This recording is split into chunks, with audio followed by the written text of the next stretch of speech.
ईश्वर की योजना। किसी एक समय में एक बहुत आलसी आदमी था। वो हमेशा एक आसान तरीका भोजन करने के लिए ढूंढता था। एक दिन जब वो भोजन के लिए कुछ खोज रहा था तो उसे एक फल का बगीचा दिखा। वो चारों ओर देखा और किसी को फल की रखवाली करते नहीं देखा, तो वो जल्दी से कुछ फल चोरी करने का फैसला किया। लेकिन जैसे ही वो खेत में चला और पेड़ पर चढ़ने लगा तो किसान ने उसे देख लिया और उसे पकड़ने के लिए आने लगा। आलसी व्यक्ति ने किसान को छड़ी लेकर आते देखा। वो डर गया और पास के जंगल की ओर भागा और छिपने के लिए अंदर चला गया। कुछ समय बाद जब वो जंगल से आगे बढ़ने लगे और वहां से गुजरते समय उन्होंने अद्भुत दृश्य देखा। एक लोमड़ी थी, उसके केवल 2 ही पैर था और उन पर भी वो खुशी से रेंगता था।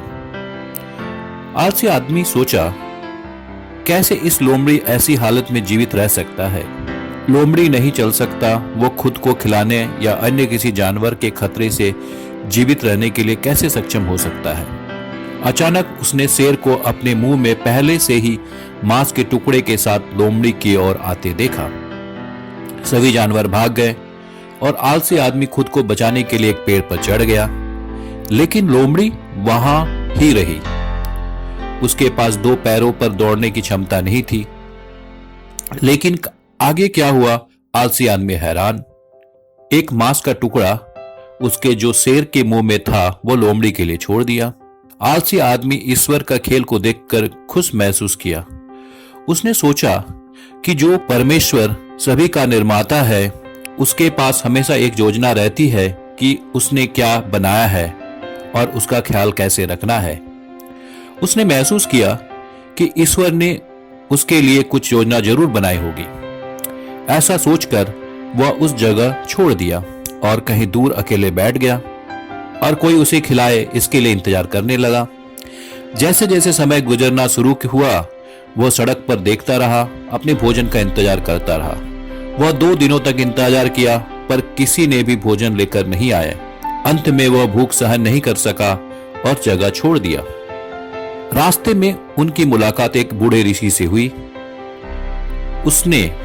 उसके साथ जो भी हुआ उसने सब कुछ ऋषि को बताया। ऋषि ने पहले उसे भोजन और पानी दिया। ऐसा करने के बाद आलसी व्यक्ति ने ऋषि से पूछा, ईश्वर ने अपंग लोमड़ी पर अपनी दया दिखाई थी, लेकिन ईश्वर मेरे लिए इतना क्रूर क्यों थे? एक मुस्कान के साथ ऋषि ने कहा, सच है कि निर्माता सबके लिए एक योजना बनाई है। आप स्पष्ट रूप से ईश्वर की योजना का एक हिस्सा हैं। लेकिन बेटा, तुमने उसकी निशानी को अपने गलत तरीके से ले लिया है। ईश्वर नहीं चाहता कि आप लोमड़ी की तरह रहें, वो चाहता है कि आप शेर की तरह बने।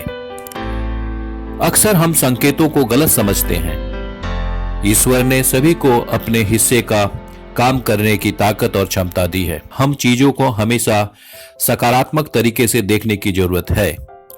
जरूरतमंद वालों की मदद करने के लिए खुद को मजबूत स्थिति में देखें। आसान विकल्प के लिए मत जाएं, सही विकल्प बने। धन्यवाद।